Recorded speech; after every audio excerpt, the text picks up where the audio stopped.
गर्भवती बिल्किस बानो के साथ गैंगरेप करने वाले, उसकी मासूम बेटी की हत्या करने वाले, उसके परिवार के साथ लोगों को मौत के घाट उतारने वाले, उन तमाम दरिंदों की रिहाई का रास्ता तैयार किया गया।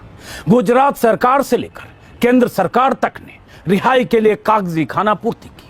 सजा माफी नीति का फायदा देने के लिए रोड मैप तैयार किया गया और उम्र कैद की सजा काट रहे उन 11 दरिंदों को 14 साल बाद रिहा कर दिया गया, जिन्हें ताउम्र सलाखों के पीछे सड़ना था।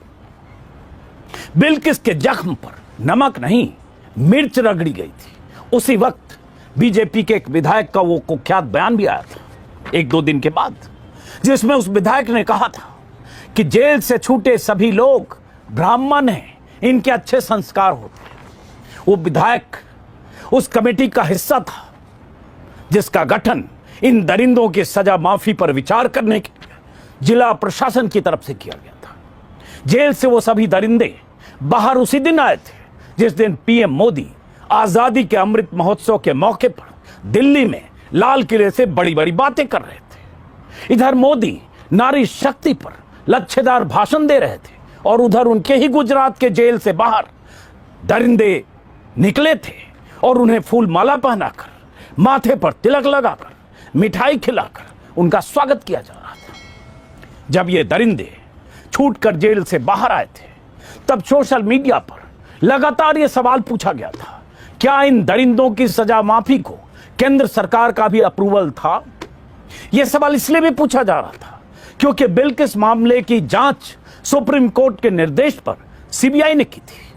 सीबीआई चूंकि केंद्रीय एजेंसी है, इसलिए सजा माफी पर केंद्र का अप्रूवल जरूरी है। सुप्रीम कोर्ट में भी याचिकाकर्ताओं ने यह सवाल पूछे, तब केंद्र सरकार की तरफ से कोई जवाब नहीं आया। बीजेपी ने इस मुद्दे पर कुछ नहीं कहा। अब इस एक पन्ने से साफ हो गया कि सब कुछ ऊपर से तय हुआ था, केंद्र से। गुजरात सरकार को सुप्रीम कोर्ट के नोटिस के जवाब में यह बताना पड़ा कि दोषियों की रिहाई के लिए केंद्र का भी अप्रूवल था, यानी अमित शाह के मंत्रालय का। अधिकारियों की रजामंदी ली गई, जेल सलाहकार कमेटी की रजामंदी ली गई, सारी औपचारिकताएं रस्म अदायगी हुई।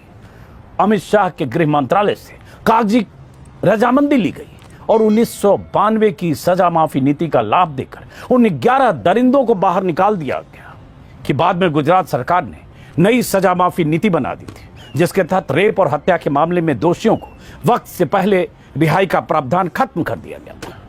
लेकिन इस केस में पुरानी नीति का लाभ उन्हें दिया गया, यह कहते हुए कि जब अपराध हुआ था तब नई नीति नहीं बनी थी। उम्मीद सुप्रीम कोर्ट पर इसलिए टिकी है कि सुप्रीम कोर्ट ने नोटिस भेजते वक्त भी कुछ सवाल उठाए थे। चूंकि गुजरात सरकार या रिहाई के पक्षधर लोगों का यह कहना था कि सुप्रीम कोर्ट में एक दोषी सुप्रीम कोर्ट तक के दरवाजे तक गया था कि उसे सजा माफी नीति के तहत उसकी रिहाई होनी चाहिए, रेमिशन पॉलिसी के तहत, और सुप्रीम कोर्ट ने सरकार को कहा था कि आप इस पर विचार करें, इसलिए रिहाई हुई। सुप्रीम कोर्ट के जज ने पिछली बार भी कहा था, हमने भेजा था कि आप विचार कीजिए, हमने निर्देश नहीं दिया था कि आप इनको रिहा कीजिए। अब देखना है सुप्रीम कोर्ट में क्या होता है।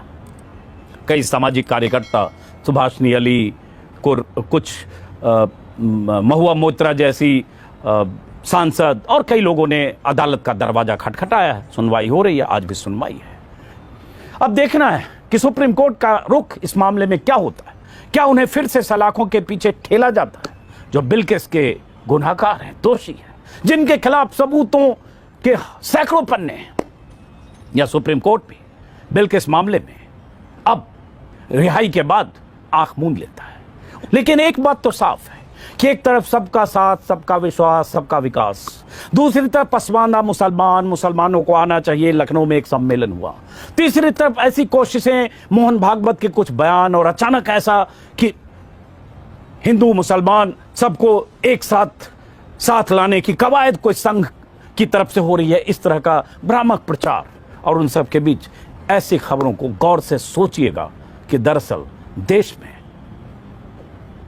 जो सरकार है, मौजूदा सरकार, अगर वहां कोई पीड़िता मुस्लिम होती है, बेटी तो तब भी थी बिल्किस, आज भी है, मां बन गई, तब 21 साल उसकी उम्र थी जब उसके साथ दरिंदगी हुई थी।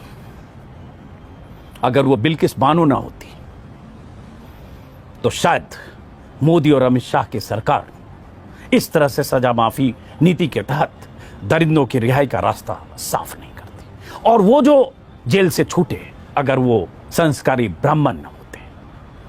सोचिएगा इस पर, चाहे आप किसी भी धर्म के हो, गुनाहगार और पीड़ित, एक वो महिला, वो बेटी जिसके साथ दरिंदगी हो, एक वो तबका जिसने दरिंदगी की, जिसके खिलाफ सबूत पुलिंदे के पुलिंदे हैं। आप किधर खड़ा होना चाहेंगे? सरकार किधर है वो आपको मैंने बता दिया। अब सुप्रीम कोर्ट किधर है इसका हमें इंतजार करना होगा। फिलहाल इस वीडियो को खत्म करते, फिर मुलाकात होगी।